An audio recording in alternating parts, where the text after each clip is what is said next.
जय हिंद। नमस्ते दोस्तों, मैं आपका स्वागत करता हूं हमारे इस नए वीडियो में। हम आज एक रोचक विषय पर चर्चा करने वाले हैं। क्या आपने कभी सोचा है कि कौरवों को धर्म विरोधी और अधर्मी क्यों कहा जाता है? अगर आपके मन में ऐसे सवाल उठते हैं तो आप बिल्कुल सही जगह पर आए हैं। चलिए अब हम इस विषय पर आगे विस्तार से बात करते हैं। पांडवों और कौरवों के बीच हुए महाभारत के युद्ध को धर्मयुद्ध के नाम से जाना जाता है। इस धर्मयुद्ध में भगवान श्री कृष्ण पांडवों की तरफ थे, जबकि गुरु द्रोणाचार्य और भीष्म पितामह जैसे कई महारथी कौरवों की तरफ थे।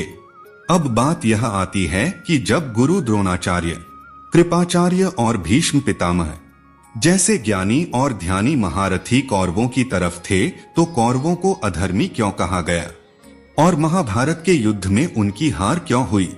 आइए जानते हैं कौरवों के अधर्मी और हार के 5 मुख्य कारणों के बारे में। कौरवों को अधर्मी कहे जाने के ये हैं मुख्य 5 कारण। यह था पहला कारण, भीष्म पितामह के होते भी कौरवों की सेना को अधर्मी इसलिए कहा गया कि भीष्म पितामह ज्ञानी होते हुए भी सत्य और धर्म का साथ न देकर असत्य और अधर्म का साथ दिया था। भरी सभा में जब द्रौपदी का चीरहरण किया जा रहा था तो उस समय भीष्म पितामह विरोध न करके चुपचाप बैठे थे। गीता में लिखा हुआ है, जहां अधर्म युक्त कार्य हो रहा है उसे रोक नहीं सकते हो तो उस पर जरूर टोको। लेकिन यहाँ पर भीष्म पितामह ना रोके ना टोके, चुपचाप बैठे रहे, इसीलिए वह भी अधर्म का भागी हो गए। भीष्म पितामह दुर्योधन और शकुनी के अनैतिक और छलपूर्ण खेल को जानकर भी उनका विरोध नहीं किए थे। अपने ताकत के बल पर जिस तरह से भीष्म ने अंबा, अंबिका और अंबालिका की भावनाओं को कुचल दिया था, उनके इस कार्य को भी सही नहीं ठहराया जा सकता है। चलिए जानते हैं दूसरा कारण। जब पांडु जंगल चले गए तो उस समय धृतराष्ट्र को सिंहासन दे दिया गया था। ऐसा भी माना जाता है कि गांधारी धृतराष्ट्र से विवाह नहीं करना चाहती थी, लेकिन इस स्थान पर भी भीष्म पितामह ने अपने ताकत के बल पर गांधारी का विवाह धृतराष्ट्र से करवा दिए थे। यह भी मान्यता है कि गांधारी के लाख समझाने के बावजूद भी धृतराष्ट्र ने गांधारी के पिता और उनके पुत्रों को आजीवन कारागार में डाल दिया था। तीसरा कारण इस प्रकार है।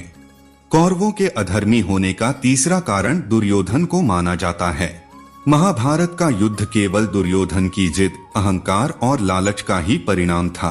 द्यूत क्रीड़ा में पांडवों द्वारा द्रौपदी को हार जाने पर दुर्योधन द्वारा भरी सभा में द्रौपदी को निर्वस्त्र करवाने का कृत्य भी धर्म विरुद्ध ही था।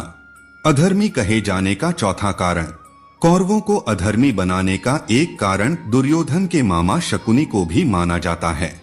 शकुनी ही ऐसा व्यक्ति था जिसने पांडवों और कौरवों के बीच वैरभाव पैदा किया। शकुनी ने ही दुर्योधन और उसके सभी भाइयों के दिमाग में छल, कपट और अनीति को कूट-कूट कर भर दिया था, जिसकी वजह से कौरव अधर्मी हो गए। आखिरी और 5वां कारण, महाभारत का युद्ध तय होने के बाद भी श्री कृष्ण ने युद्ध को टालने का भरपूर प्रयास किए थे।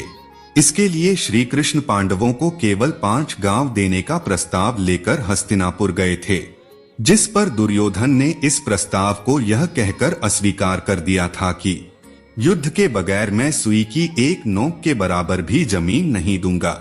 श्री कृष्ण ने बताए थे दुर्योधन को उसकी हार का कारण। श्री कृष्ण ने दुर्योधन को मरते वक्त उसकी हार का कारण बताए थे। श्री कृष्ण ने दुर्योधन को बताए थे कि तुम्हारी हार का कारण तुम्हारा अधर्मी व्यवहार और अपनी ही कुलवधू का वस्त्रहरण करवाना था। तब श्री कृष्ण की बातों को सुनकर दुर्योधन को अपनी गलती का एहसास हुआ था। इस वीडियो के माध्यम से हमने जाना कि कौरवों को अधर्मी क्यों कहा जाता है। हमने 5 मुख्य कारणों की चर्चा की जो कौरवों को इस उपन्यास में धर्म से प्रतिरोधी बनाते हैं। भगवद गीता के माध्यम से हमने समझा कि धर्मयुद्ध और अधर्मयुद्ध के मतलब क्या होते हैं। हमें यह भी देखने को मिला कि सच्चाई, अनुशासन और नेतृत्व के बिना कोई भी समर्थन लचरता है। अब आपके लिए सिर्फ उदारवाद और सच्चाई की ओर बढ़ने का समय है। भारतीय पौराणिक कथाओं और प्राचीन ग्रंथों पर हमारे नवीनतम वीडियो के साथ अपडेट रहने के लिए हमारे चैनल डी एन जर्नी को लाइक, सब्सक्राइब और शेयर करें एवं नोटिफिकेशन घंटी दबाना बिल्कुल न भूलें।